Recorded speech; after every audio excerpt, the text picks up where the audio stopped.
Okay, here we go. This is session number 82. 82.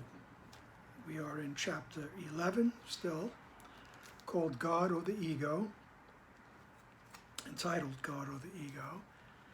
And this is section 5. Okay? Section number 5, entitled The Dynamics of the Ego. All right? And dynamics is in quotes. It's Jesus' way of mocking the ego thought system. Okay? It's as if, as if the ego were real. This is what it does. This is how it behaves. This is its dynamics. Okay? So, and this first sentence, of course, is a very powerful sentence. But we'll read the paragraph through before we comment on it. So, section 5, paragraph 1. No one can escape from illusions unless he looks at them. For not looking is the way they are protected. There is no need to shrink from illusions, for they cannot be dangerous. We are ready to look more closely at the ego's thought system, because together we have the lamp that will dispel it. And since you realize you do not want it, you must be ready. Let us be very calm in doing this, for we are merely looking honestly for truth. The dynamics of the ego will be our lesson for a while, for we must look first at this to see beyond it. Since you have made it real, we will undo this error quietly together, and then look beyond it to the truth. Okay, there's a lot of things packed in there as far as I'm concerned. He says you can't escape from illusions unless you look at them. Right? You don't turn your head, you don't dissociate, you don't run away from it, you don't do whatever it is you do to forget things, okay? He's saying you look at it, all right? It's like you were a little child again, and you didn't want to go into the bedroom by yourself to go to sleep because there was something in the closet or something under the bed, okay? It's a common fear, right? I know when I was a small child, I'd always think there was something in the closet in my grandmother's room, okay? And she had 2 beds in there, and occasionally I would go sleep there. But every night I would wake up and I'd see her clothing hanging in there. And it would look like somebody standing there. Oh my goodness. Or else, so what happens? Don't let me go on with that. But what happens when you're a child? You would call a parent. Hopefully, sooner or later, you call your parents, because your parents are going to say, how come you're not sleeping? What's wrong? They say, well, there's something under the bed. And I say, okay, well, let's look, okay? And so your mom or your dad or your guardian, they put the light on, okay? And they look. They look under the bed and they say, look, it's okay, everything's okay. Or they open the closet and they shine the light into the closet. They say, look, everything's okay. All right? There's nothing there. Okay? So he says there's no need to shrink from illusions. Okay? You can't escape from them unless you look at them. But you don't do it by yourself. Right? You have your guardian with you. And for us, in the Course in Miracles, our guardian is Jesus, the Holy Spirit. And the Holy Spirit is symbolized by Jesus, right? They are interchangeable at times, okay? And so we don't do it alone. We ask Jesus, help me to look at this. Help me to look at this part of the illusion. Okay? There's no need to shrink from illusions, for they cannot be dangerous. He says, we're ready to look at it, because together we have the lamp that will dispel it. Together we have the ability, we turn on the light in the closet, or we turn on the light in the bedroom and look under the bed. Okay? We have the lamp that will dispel it. And since you realize you don't want it, you must be ready. All right? You know, we go merrily along, so to speak, in our lifetime until we're ready to look at what is this? What is this all about? You know, that's why, you know, some of the great spiritual teachers in different words, they'll say the same thing. A lot of people don't look until there's some kind of pain, physical, emotional, you know, some kind of pain, some kind of psychological pain. What is it all about? You know, and they, you know, what's coming up for me is that there's a common trite phrase that you have your come to Jesus moment. Well, basically that's it. You know, what's going on? Help me to see this. Okay? So he says, you're willing, all right? You must be ready, because you realize you don't want the egos, you don't want the illusions anymore. All right? And then he says something I think is very cool. He goes, let us be very calm in looking at this. Okay? Just be calm. All right? Let me help you with the peace in looking at this. All right? We're just going to look at it very logically. You don't want it. Okay? He says, let us be very calm in doing this, for we are merely looking honestly for truth. And then he says, so as we're looking for truth, he goes, the dynamics of the ego are going to be our lesson for a while. And let me say, the Course in Miracles, the bulk of it is exposing the dynamics of the ego. It's the dynamics of what we do when we believe that we're separated from the oneness, when we're separated from our source, from God. All right? When we think we're so specific and individualized. All right? That's the illusion. This is what we're trying to undo. All right? And this is why he says, just let's be calm in doing this.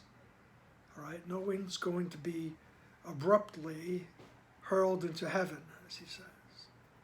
All right? You don't have a dramatic change until you're ready for that dramatic change, until you understand it and you welcome it. Okay? As this book says, love waits on welcome, not on time. Okay? So it waits until you're ready. And he says, since you must be ready because you don't want the illusions anymore, so let's look at it calmly. All right? He says, so the dynamics of the ego will be our lesson for a while, for we must first look at this. You have to look at the illusions. You look at all the things that the ego thought system presents, all the idea of separation presents, okay, in order to see beyond it. So we have to look. We have to look in the closet so we can see past it. We can look beyond it.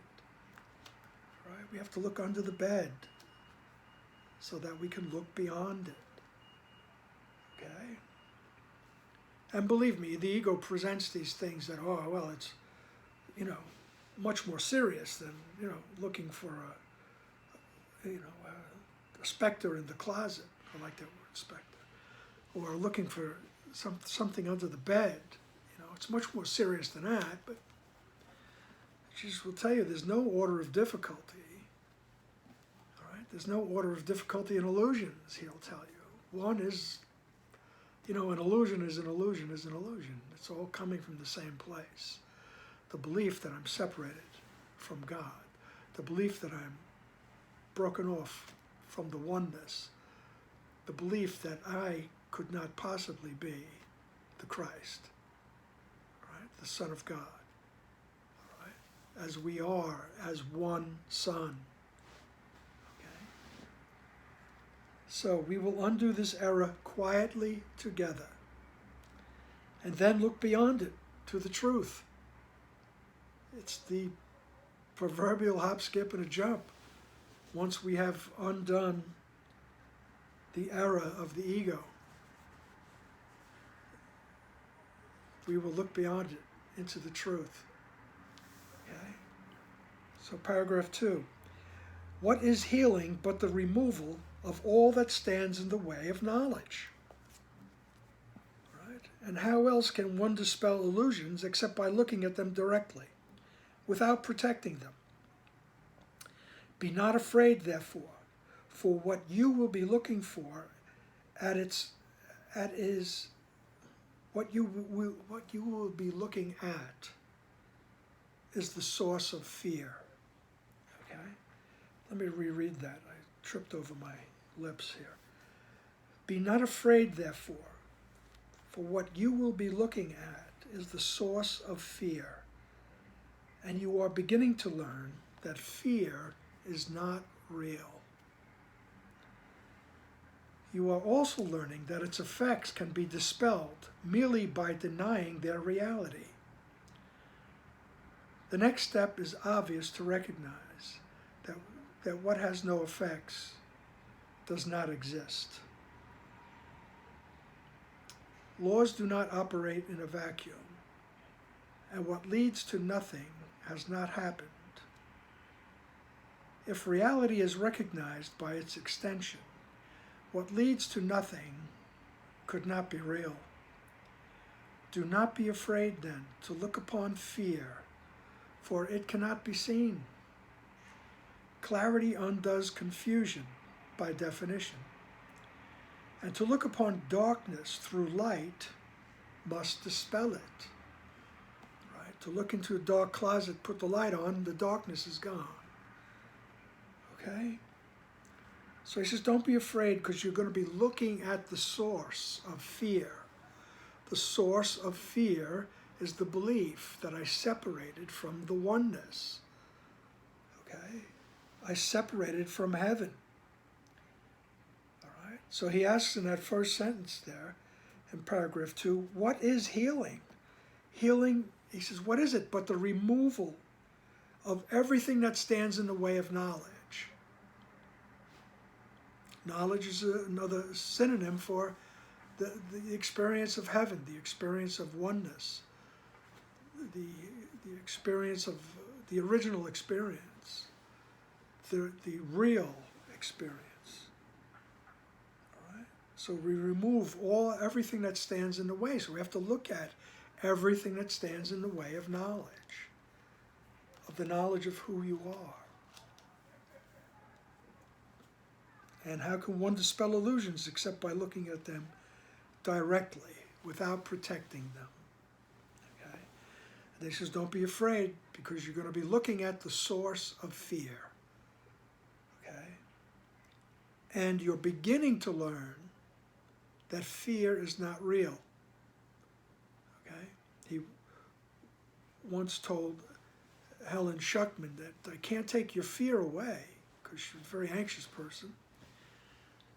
He says, I can't take your fear away because I don't believe in it.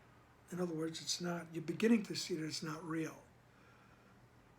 All right? But Jesus says, but what I can help you with is I can tell you that the source of your fear, all right, is your readiness, I'm now paraphrasing, is your readiness to drop my hand, so to speak, is to deny your connection with me. That's the source of your fear. Right? So all fear comes from that, the belief that I'm separated from my Father. Right? even saying those words, you could see as a little child, if you were separated from your father, you'd be afraid. It's the source of the fear. So he goes, let's look at this, all right? Because you're beginning to learn. See, it's a process. You're not going to get picked up by your belt and pulled along into heaven. I remember a policeman told me that was a good way, the best way to move people was pull them by their belt. Okay, it's a wonderful life, all these experiences, right? So he says, you're also learning that its effects, the effects of fear, can be dispelled merely by denying their existence, or their reality, so to speak.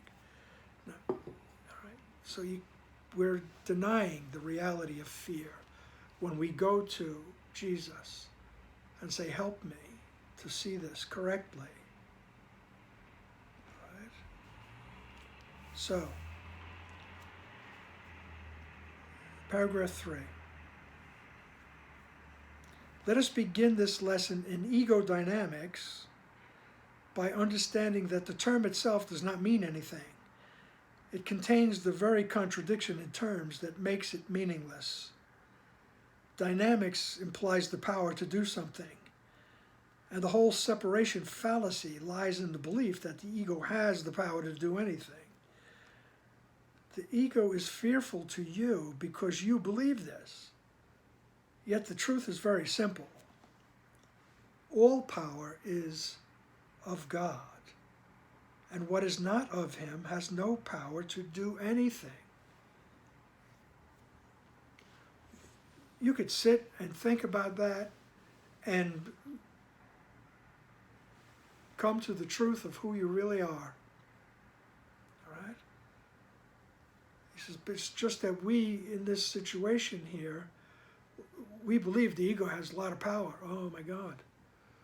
You can get sick, you can get scared to death, you can get, you can get murdered. All right? You can amass a fortune. You can lose your money. All right? All these things. You could have whatever you want. Oh, I never get anything. It goes from one end of the spectrum to the other. All right? And we believe the ego has the power to do all these things. So he says dynamics implies the power to do something. And the whole separation fallacy lies in the belief that the ego has the power to do anything. He says the ego is fearful to you because you believe this. You believe the ego is very powerful. He says, yet the truth is very simple. All power is of God. What is not of him has no power to do anything. Okay? God did not make this ego. Okay? So the only thing that God did was extend himself. And there you are. Right?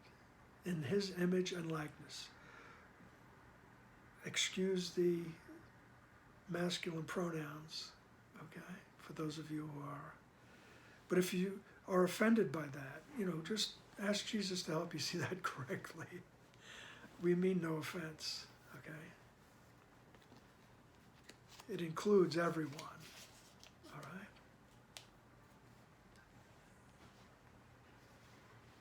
So what is not of him has no power to do anything. When we look at the ego, then, we are not considering dynamics, but delusions. This is paragraph 4. You can surely regard a delusional system without fear, for it cannot have any effects if its source is not real. Fear becomes more obviously inappropriate if you recognize the ego's goal, which is so clearly senseless that any effort on its behalf is necessarily expended on nothing. The ego's goal is quite explicitly ego autonomy. From the beginning, then, its purpose is to be separate, sufficient unto itself, and independent of any power except its own. This is why it is the symbol of separation. Okay? The ego's goal is quite explicitly ego autonomy. I exist. All right? I am. All those things. Self-made man. All right? It's ego autonomy. From the beginning, its purpose is to be separate, sufficient unto itself, and independent of any power except its own. That is why it is the symbol of separation. Right? The only little chink in the armor there is that it's dependent on my choice. The ego depends on my choosing to believe in it or not. And it's very threatening when I get close to the or not. All right? And it kicks up and complains when I go to Jesus and ask him, how do I see this correctly? Because it doesn't know anything about Jesus or God or heaven, just feels that it's being undone. It feels its independence, that its self-reliance becoming weaker and weaker, and its separateness, its autonomy is threatened because of my decision. Okay? But that's what the ego is.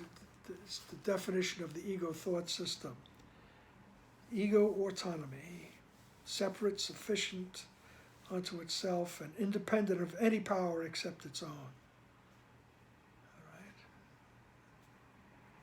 This is why it's the symbol of separation. All right? Explains the authority problems. Okay? This is a long section, so I'll refrain from too many asides, let's put it that way. Okay, paragraph 5. Every idea has a purpose, and its purpose is always the natural outcome of what it is.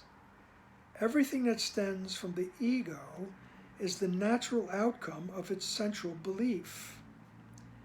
And the way to undo its results is merely to recognize that their source is not natural, being out of accord with your true nature. I said before that to will contrary to God is wishful thinking and not real willing. His will is one because the extension of his will cannot be unlike itself. The real conflict you experience, then, is between the ego's idle wishes and the will of God, which you share. Can this be a real conflict? All right. He says, can this be a real conflict? Because it seems to be a conflict between the real and the unreal. Okay. So he plays with the word real here. Okay. And he says every idea has a purpose. Okay. And remember, the purpose of the ego is ego autonomy, separation, independence. Okay. I am not part of the oneness. Right. And the way to undo it, he's saying, is to realize that the source of this thought system is not natural, because what's natural is the will of God. He says that's the only thing that's natural, because God extended his will, and that's who you are. Your will and God's are the same. The only difference between you and God is that you are not the original source. Okay? Everything else is godlike. You extend everything. You extend totality. All right? So the way to undo its results is merely to recognize that their source is not natural. Pardon me. The source is not natural. Because, and this is what I call a bottom line statement, the ego is not natural because it is out of accord with your true nature. Your true nature is oneness with God. You are the Christ. You are the offspring of God. You are the one Son. That's your true nature. Okay? So the ego is out of accord with that. All right? And so he says to merely recognize that that's what's happening, that the ego is really out of accord with who you are. That's the way to undo it. All right? And we undo it, and we do that when we ask, help me to see this correctly, because you realize that whatever's going on can't be right. It's been going on for so long, and I'm not happy. It's like they say, you're walking down the same street, falling in the same hole all the time. So what we're doing was we're asking Jesus, help me to avoid the hole. Then afterwards, help me to avoid going down that street. All right? And then afterwards, help me to realize I'm not really walking around at all. All righty then. All right? His will is one because the extension of his will cannot be unlike itself. So you can't be unlike God because you are the extension of his will.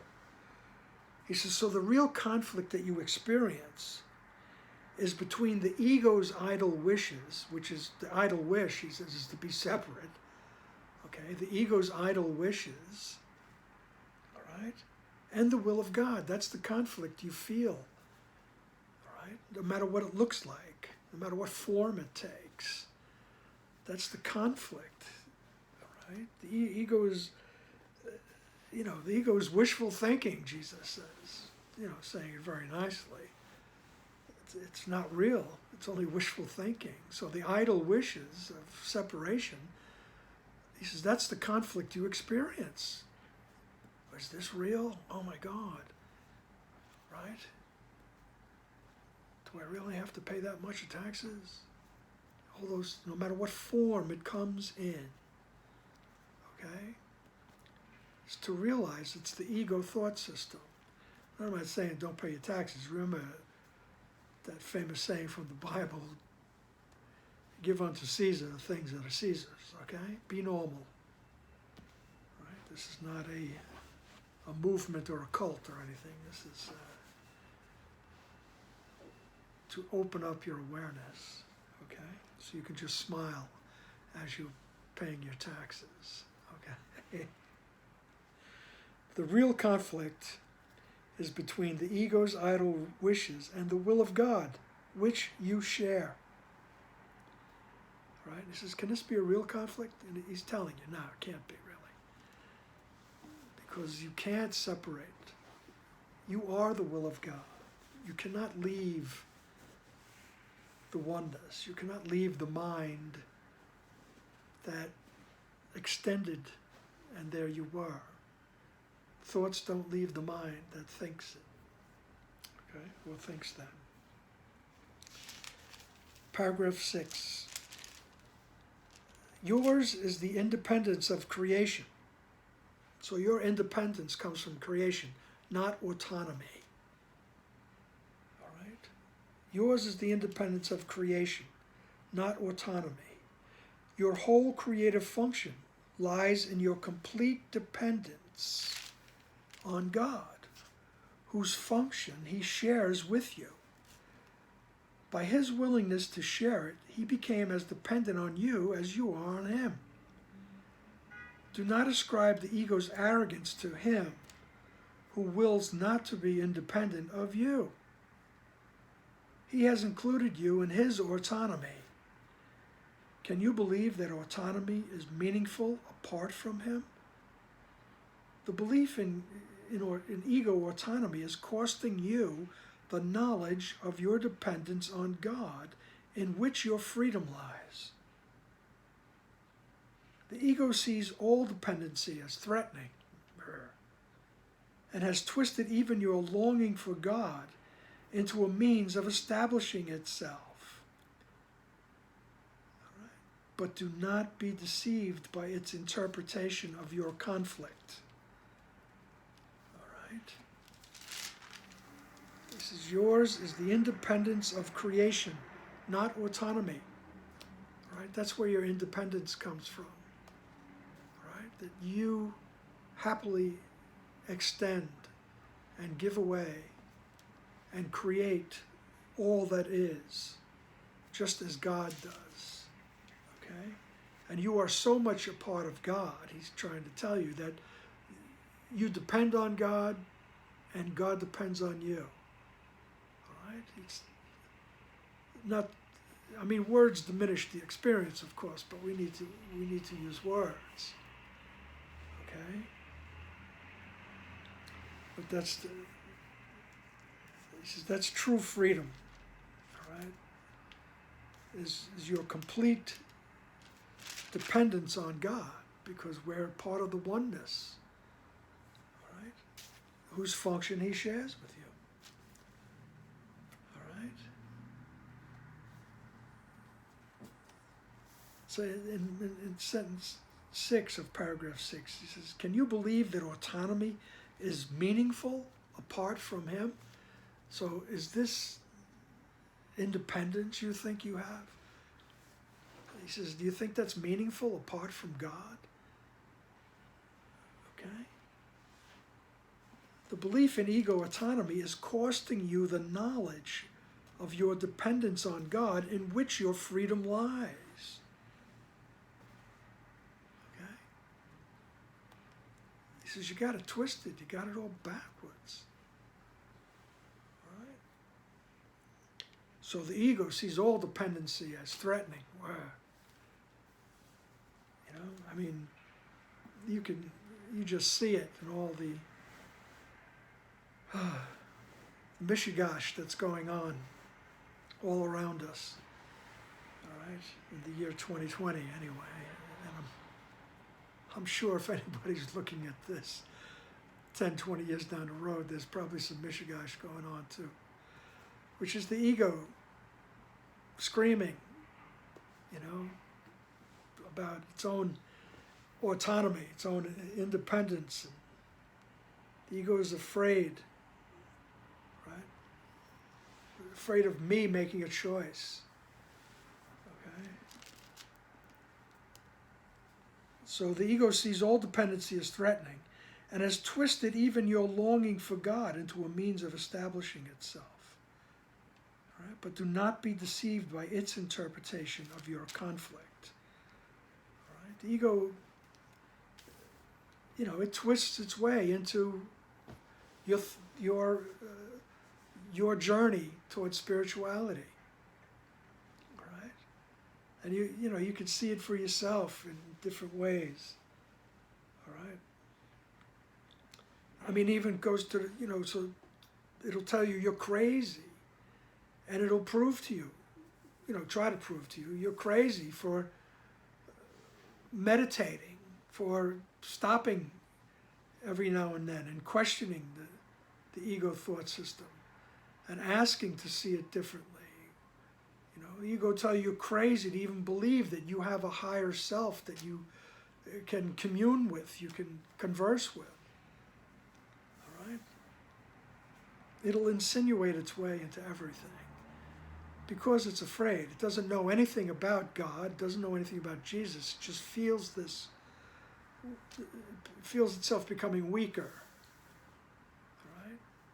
So, that's the ego's big thing, is to first deny that you have a mind.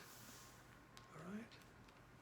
It doesn't want you to go, so we have all these myths that, the message is don't look, don't go there. Don't look at the face of Medusa, right? Don't look at the destruction of Sodom and Gomorrah. Don't turn around and look. Okay? I think Moses was instructed not to look at something, and, you know, he did.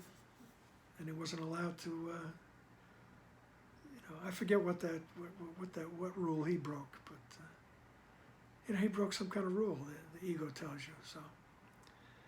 And there was the vindictive God telling him, no, you can't come into the promised land, which is so ridiculous when you look at it. God is not like that. You, as a matter of fact, you are in the promised land, all right? And this is a long section, all right? Don't let me interrupt myself. All right, so paragraph 7. The ego always attacks on behalf of separation. Believing it has the power to do this, it does nothing else, because its goal of autonomy is nothing else. So the autonomy is nothing else except separation. So the ego constantly attacks oneness and tries to prove that we're separated. Okay? That's what its activity is. The ego always attacks on behalf of separation. Believing it has the power to do this, it does nothing else, because its goal of autonomy is nothing else. The ego is totally confused about reality, but it does not lose sight of its goal.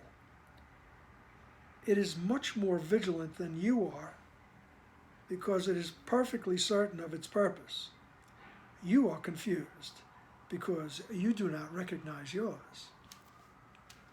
Okay?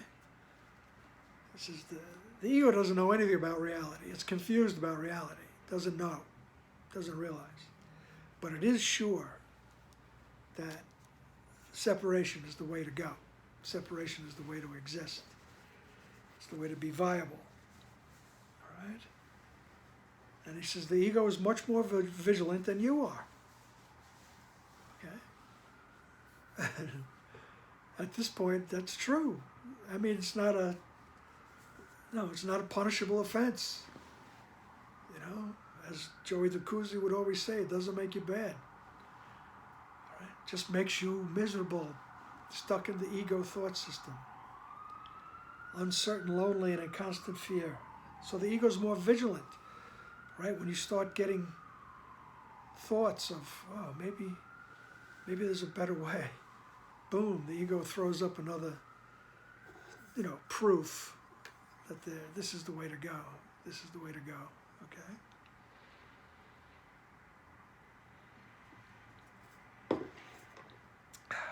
Pardon me.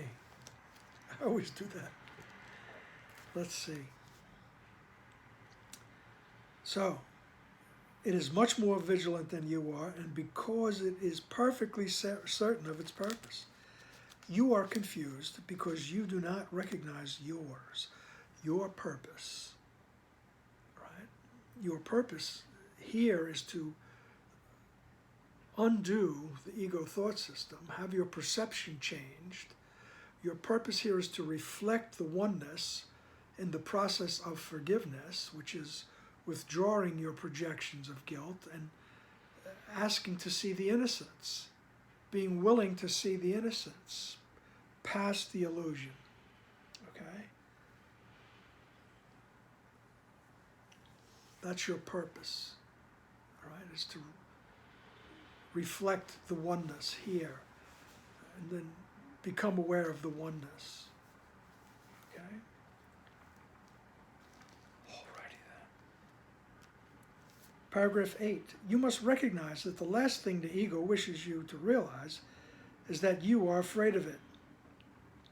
For if the ego could give rise to fear, right, it would diminish your independence and weaken your power. Yet its one claim to your allegiance is that it can give you power. It can give power to you. Without this belief, you would not listen to it at all.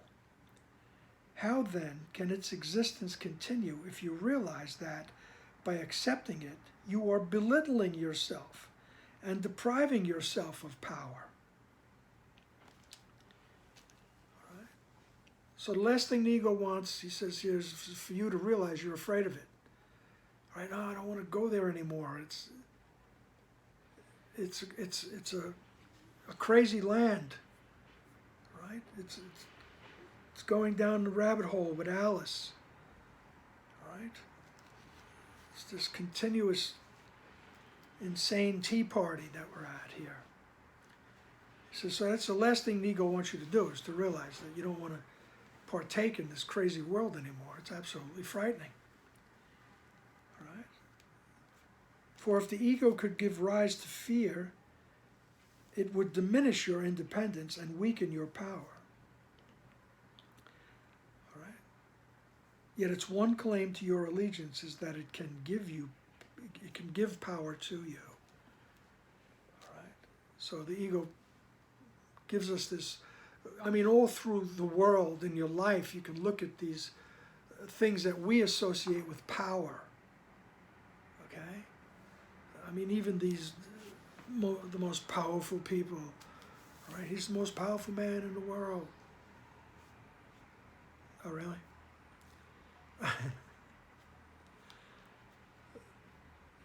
Really. I mean, they all thought so. All through history. Through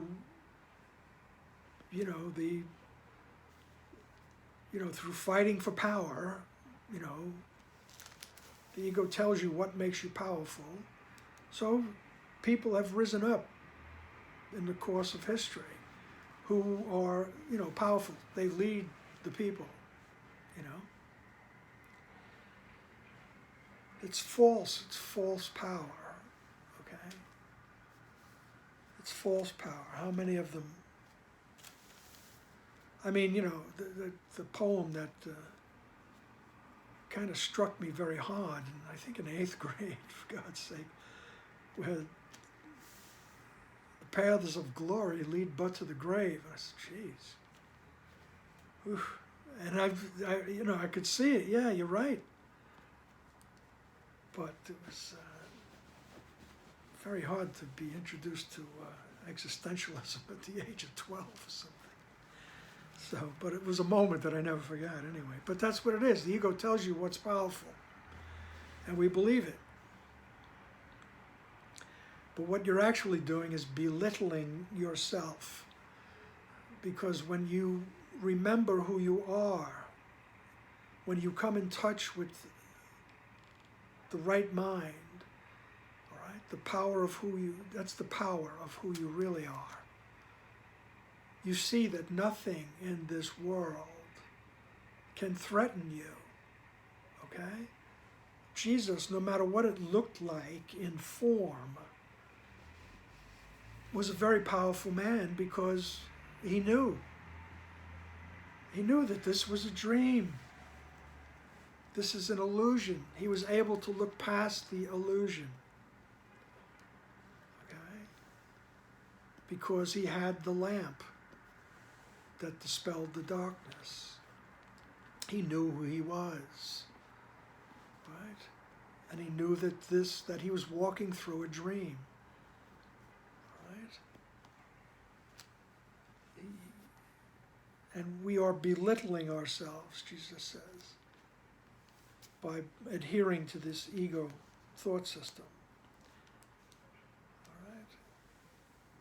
So another thing the ego does, okay, all right, the ego can and does allow you to regard yourself as supercilious, unbelieving, lighthearted, distant, emotionally shallow, callous, uninvolved, and even desperate, but not really afraid, right? So the ego won't let you admit to yourself that you are afraid. You're just supercilious. That's a great word with Latin roots. It means you're looking, what? What is that? You're above the cilia, the hair, you raise the eyebrow, okay? It's like you're dismissing the pomposity of the world,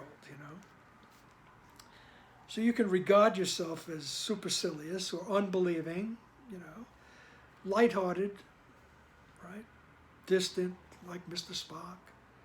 Emotionally shallow, callous, all these things, right? Uninvolved, right? You can even portray yourself as desperate, but not fearful, not afraid, right? So the ego minimizes fear. Minimizing fear, but not its undoing, is the ego's constant effort, and is indeed a skill at which it is very ingenious. How can it preach separation without upholding it through fear? And would you listen to it if you recognize that this is what it is doing? All right? So the ego thought system is upheld by fear. All right? The fear that there's something coming to get you now because you're guilty. All right? There's always some fear. There's something out there that's going to get me. All right? There's which makes us afraid of love. We become afraid of God, right? Because the ego wants us to be afraid of going back into the mind to greet who we really are, to remember who we really are. The ego makes it a very fearful experience. Don't do that. You're going to die. Don't do that. You're going to go poof. Don't do that. You're never going to see your friends again. You're never going to see your family. All right? Don't do that. They're going to lock you up for being crazy. Right? They're going to medicate you. You're not going to know who you are. All these fears. All right? But, all right, that's how the ego maintains itself. So it says, how can it preach separation without upholding it through fear? All right? And would you continue to look at it if you realized this is what it's doing? All right? So we take on these many disguises. I'm not afraid. I'm just a lighthearted guy walking through life. This is what happens. Into every life a little rain must fall, all that stuff, all right? Or else you could be arrogant, you could be, emotionally and uninvolved, all those things, all right? So, but it never lets you recognize that you're afraid of going to, you're afraid of examining the ego thought system. Okay. Paragraph 10. Your recognition that whatever seems to separate you from God is only fear, regardless of the form it takes, and quite apart from how the ego wants you to experience it, is therefore the basic ego threat. Its dream of autonomy is shaken to its foundation by this awareness. For though you may countenance a false idea of independence, you will not accept the cost of fear if you recognize it. Yet this is the cost, and the ego cannot minimize it. If you overlook love, you are overlooking yourself, and you must fear unreality, because you have denied yourself. By believing that you have successfully attacked truth, you are believing that attack has power. Very simply then, you have become afraid of yourself, and no one wants to find what he believes would destroy him. All right? All right? Your true self. No one wants to find what the ego is telling you would destroy you, which is your true self, right? Which is what we've basically been talking about, okay? So he says your recognition that whatever seems to separate you from God is only fear, regardless of the form it takes, and quite apart from how the ego wants you to experience it. So that's the basic threat to the ego. Your recognition that whatever seems to separate you from God is only fear. All right? It's a very complex, well-written sentence, I might say. But that recognition that fear is the only thing separating you from God, right? That's a threat to the ego. Okay? So, its dream of autonomy is shaken to its foundation by this awareness. All right? So once I become aware of it, perhaps I'm saying, well, do I have to be afraid of God? Do I have to be afraid of looking for who I truly am, of my connection with God? All right? That's shaking the ego to its very foundation. All right? And then he says, once you realize what you're losing by being afraid of God, he said, you won't want it for too long. All right? I like that, just the way that's written. For though you may countenance a false idea of independence, you may look like you're, all together, but you will not accept the cost of fear if you recognize it. Right? So, the cost. What is fear of God costing you? It's costing you the recognition of who you are. Okay?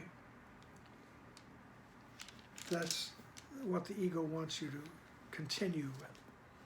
Do not look at the ego. Do not look at any aspect. Right? Even if we're just working in the process of looking at a resentment that we have. Right? Ego doesn't want you to do that because you're undoing it. You're coming closer. You're coming closer to God. Ego doesn't want that. All right? Very simply then, you have become afraid of yourself.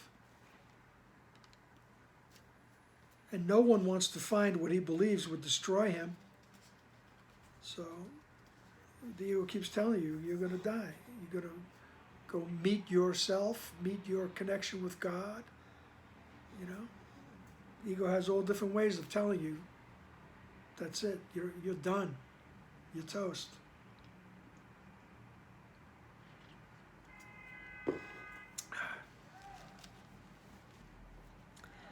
If the ego's goal, paragraph 11, if the ego's goal of autonomy could be accomplished, God's purpose could be defeated.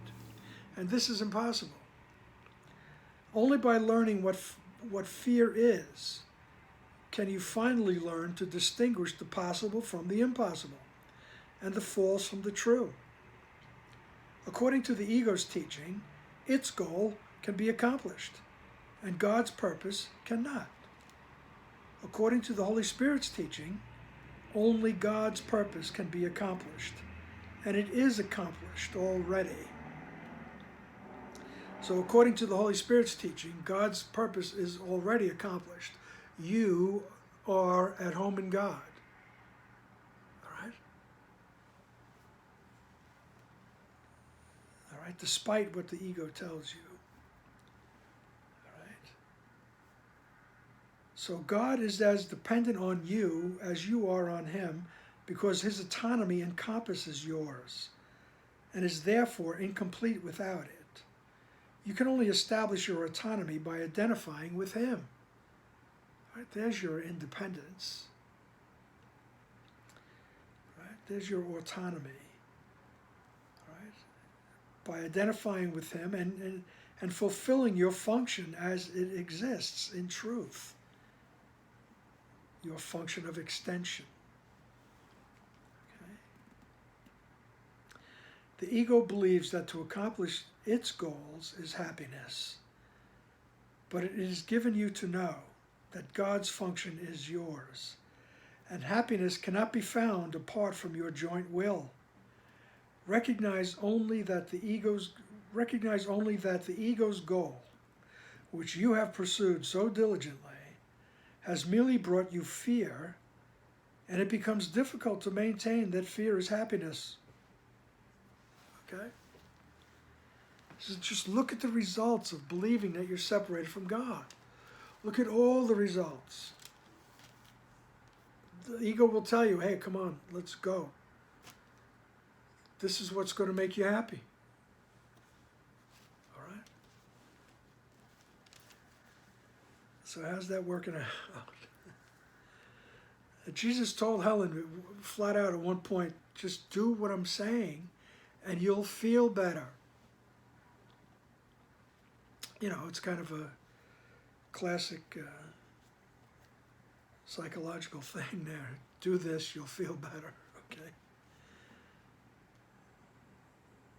And he says, so recognize only that the ego's goal, autonomy, which you have pursued so diligently, has merely brought you fear. He says, recognize that. And it becomes difficult to maintain that fear is happiness, that this ego thought system is happiness. Upheld by fear, paragraph 12, sentence 6, upheld by fear, this is what the ego would have you believe. Yet God's Son is not insane and cannot believe it. Let him but recognize it, and he will not accept it. For only the insane would choose fear in place of love. And only the insane could believe that love can be gained by attack. But the sane realized that only attack could produce fear, from which the love of God completely protects them. Okay? So in other words, he's telling you can't separate from God. All right? The sane realized that only attack could produce fear, and the love of God protects them from that. You're invulnerable. So the idea of separation can't touch you. And here's another dynamic of the ego, paragraph 13. The ego analyzes. The Holy Spirit accepts. The appreciation of wholeness comes only through acceptance. For to analyze means to break down or to separate out. The attempt to understand totality by breaking it down is clearly the characteristically contradictory approach of the ego to everything. All right? The ego believes that power, understanding, and truth lie in separation. And to establish this belief, it must attack. Unaware that the belief cannot be established, and obsessed with the conviction that separation is salvation, the ego attacks everything. It attacks everything it perceives by breaking it into small, disconnected parts, without meaningful relationships, and therefore without meaning. The ego will always substitute chaos for meaning, for if separation is salvation, harmony is threat. All right? And you just look at that and realize that we are engulfed in the ego thought system. Everything in our life is about separation, analyzing. Well, let's break this down into its components. Let's compartmentalize. All right? And it all seems very logical. It's the thing to do. I mean, you know, that's the way we get along. Okay?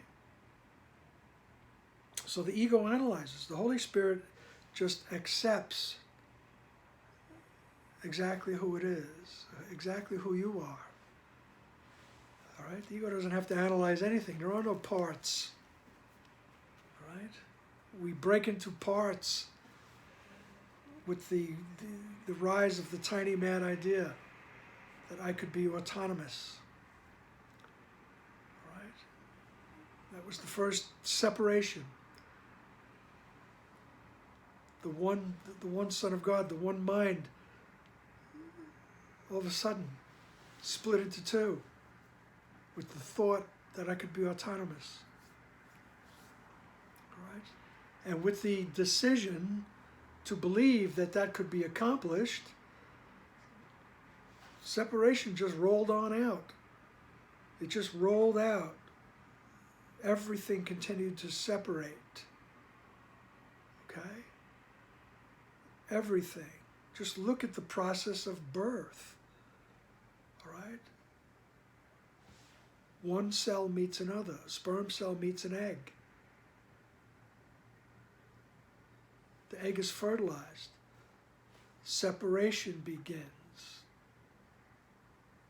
It just grows, right, through the expansion. And I mean everything. Just look at everything in your life, okay? And because we're engulfed in the ego thought system, right? That's all. Don't, break away from everything. Just start to question certain things. That's all. Right? In an effort to regain the awareness of your oneness. All right? It's like Socrates said, oh, learning is remembering. All right? So we use this classroom of life to remember, right, who we really are. All right?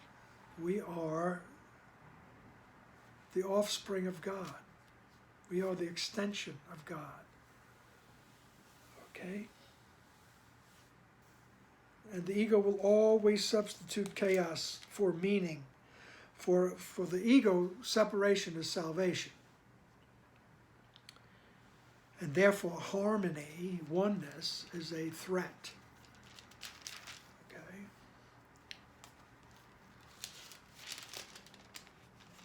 All right, paragraph 14. The ego's interpretations of the laws of perception are, and would have to be, the exact opposite of the Holy Spirit's. The ego focuses on error and overlooks truth. It makes real every mistake it perceives, and with characteristically circular reasoning concludes that because of the mistake, consistent truth must be meaningless. The next step, then, is obvious. If consistent truth is meaningless, inconsistency must be true. Holding error clearly in mind and protecting what it has made, real, the ego proceeds to the next step in its thought system. Error is real, and truth is error. Right? This is the ego thought system. All right? Separation is salvation. Harmony is threat. The error is real, and truth is error. All right, this is the ego's thought system. It says consistent truth is impossible, the ego says. But we have that saying that the truth is one. The truth is consistent. All right? And people hear it differently. The sages know it by many names. All right? But the wise people, the Buddhas, all right, they know it by different names. But they all have the same awareness. The Swami has the same awareness as the Sufi. The Sufi has the same awareness as the Christian mystic. All right? They just have different words. But the truth is consistent. The ego goes, oh no. No. The truth is different. It's different for everybody. All right? Well, that's my truth. I believe when we get to the laws of chaos, I think that's the first law of chaos, which is the ego, which exists in chaos, is that the truth is different for everyone. Okay, so That's the next step in the thought systems, that error is real. So the separation, which is the error, that's real, okay? And truth, which is who you really are, is the error, right? The ego makes no attempt to understand this, and it is clearly not understandable, but the ego does make every attempt to demonstrate it, and this it does constantly. Analyzing to attack, meaning the ego succeeds in overlooking it, and is left with a series of fragmented perceptions, which it unifies on behalf of itself. This then becomes the universe it perceives. And it is this universe which, in turn, becomes its demonstration of its own reality. All right? So, the ego makes no attempt to understand that that separation is salvation and harmony is a threat. Doesn't make any attempt to understand that, or that the error is real and truth is an error. Don't look at the truth, okay? It doesn't make any attempt to understand this because it's not understandable, right? But the ego does make every attempt to demonstrate that the error is real. Right? That separation is real. All right? And it does it constantly. Okay? So analyzing to attack, meaning the ego succeeds in overlooking it, and is left with a series of fragmented perceptions which it unifies on behalf of itself. Look at this magnificent world. Look at the planets. Right? This wonderful scenery, the mountains, the oceans. All right? They're all different. Look at all these differences in the world. Nature is so wonderful. And it is. It's all beautiful. All right? But if we use it on behalf of separation, ultimately it's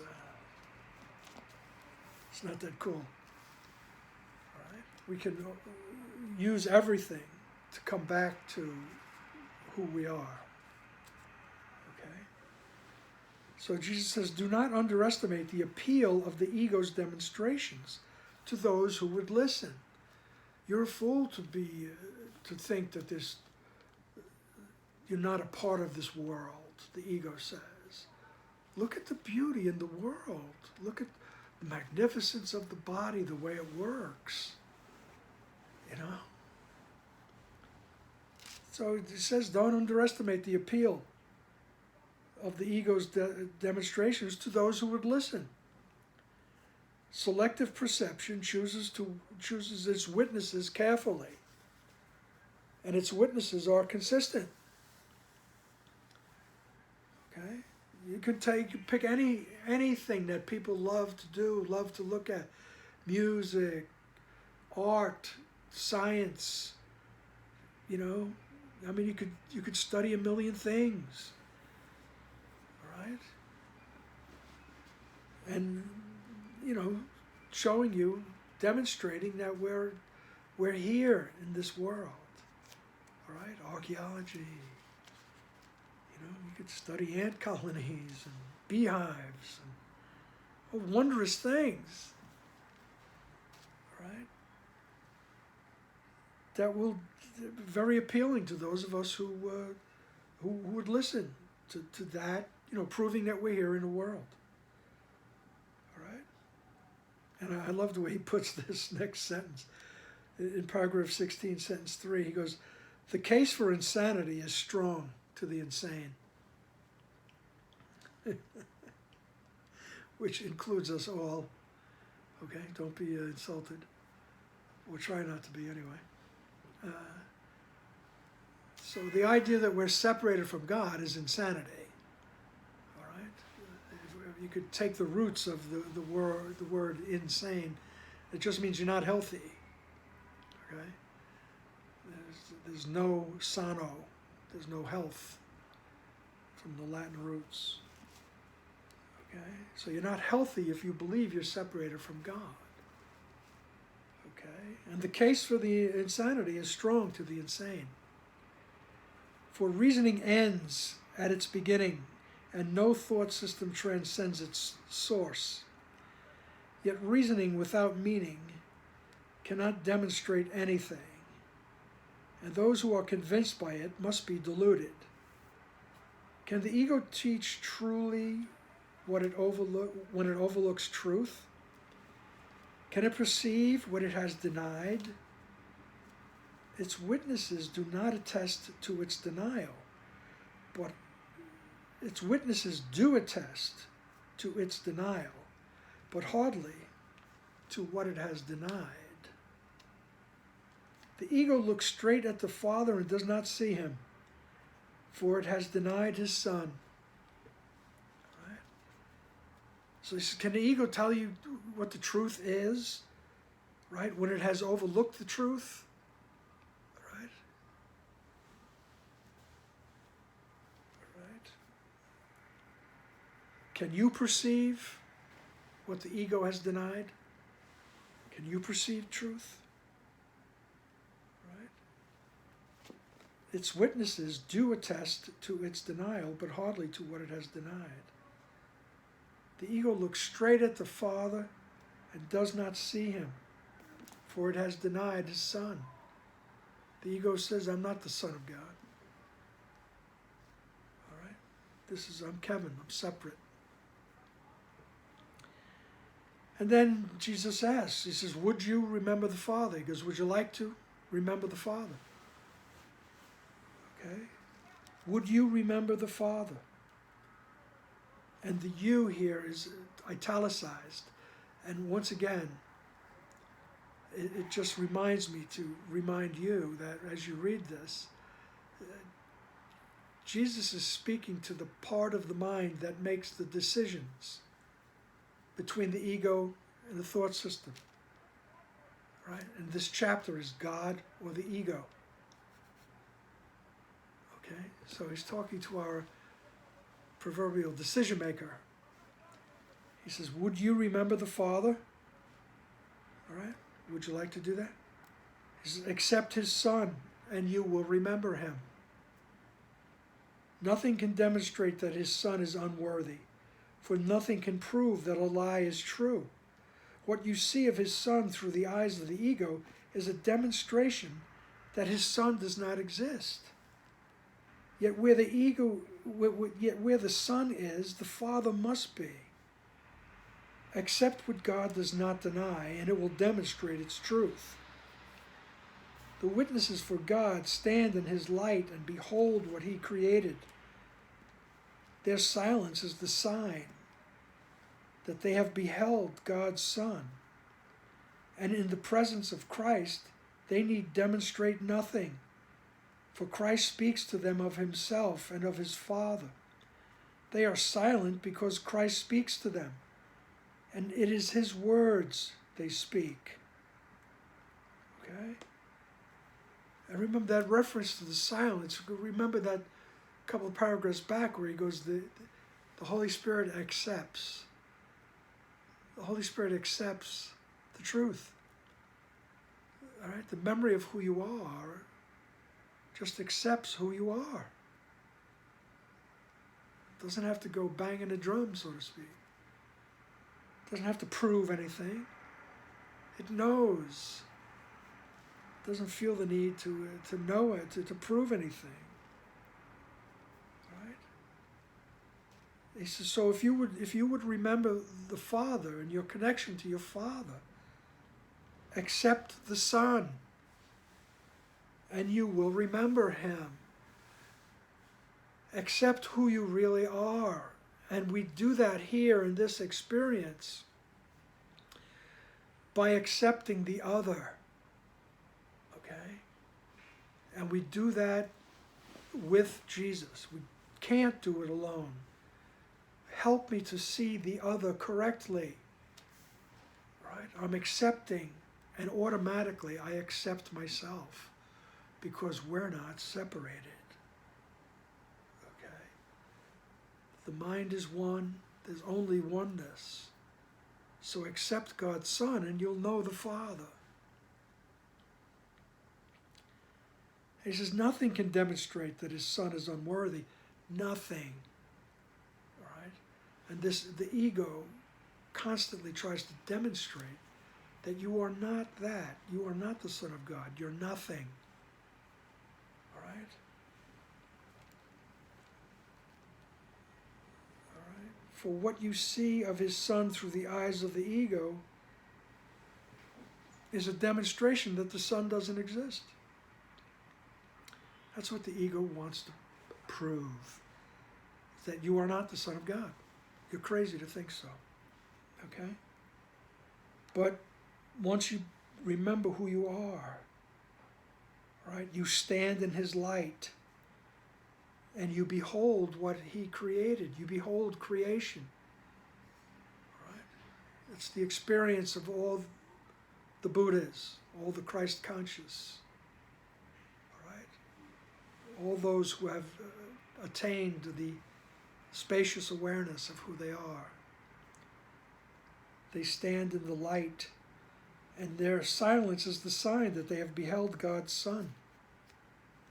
And in the presence of Christ, they need demonstrate nothing.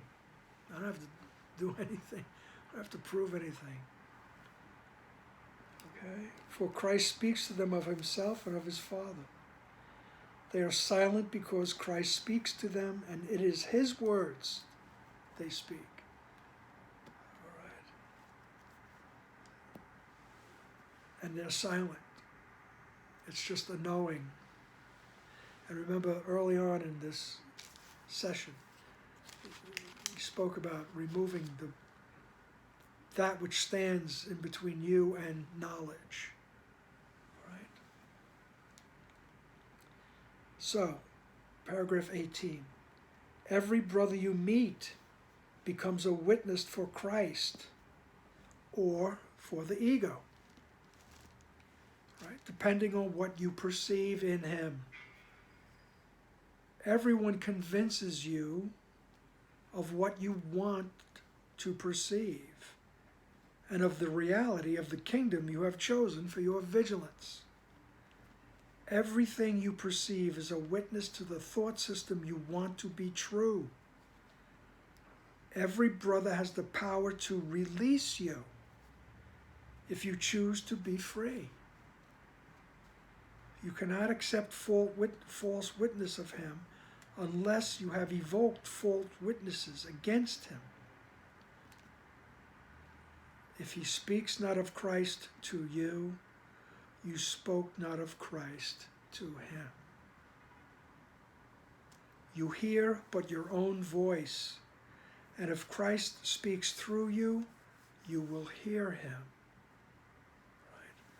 So very powerful, succinct paragraph. Okay? And it just says so much about how the other reflects to us which thought system we want, God or the ego. Okay? He says, every brother you meet, everyone you meet, becomes a witness for Christ or for the ego. And what does that depend on? It depends on what you perceive in him. Do you perceive guilt? Or do you perceive the innocence, the oneness? All right?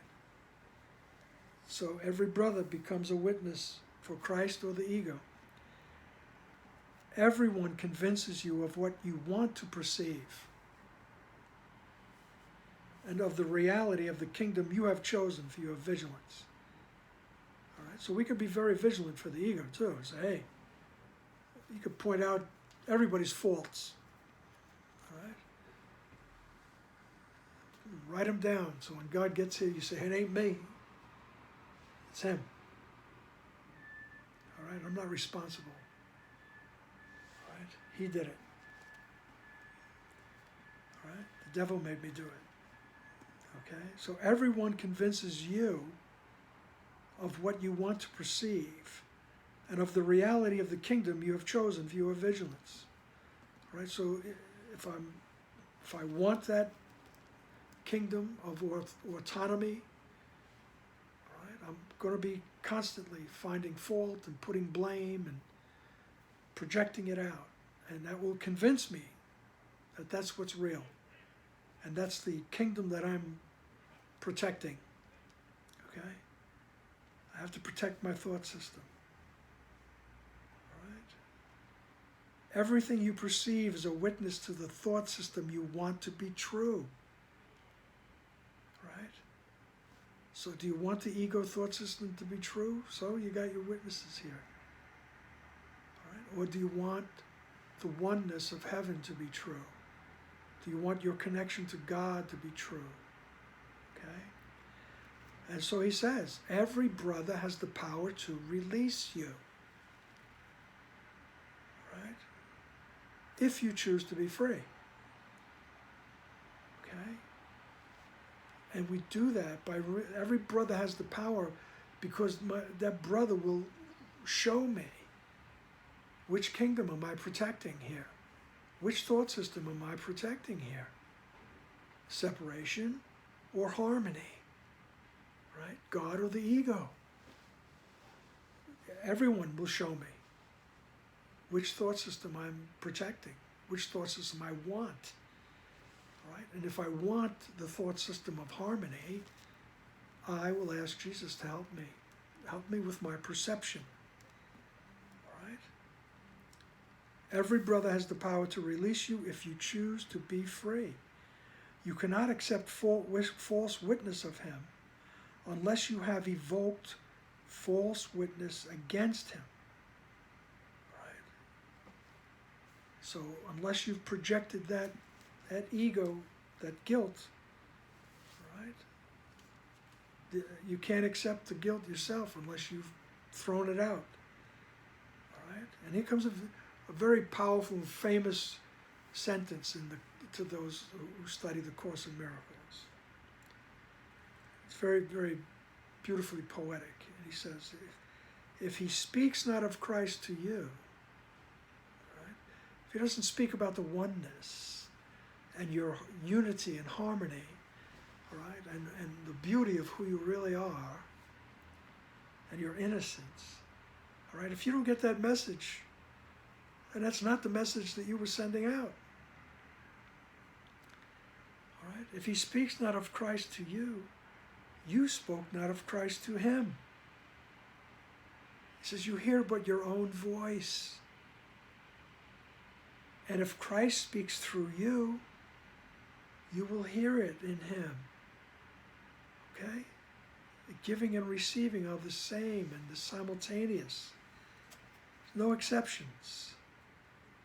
You hear but your own voice. And if Christ speaks through you, you will hear Christ. You will hear who you really are. You will hear the Son of God. You will experience it. You will become aware of it. Okay? So the choice is ours.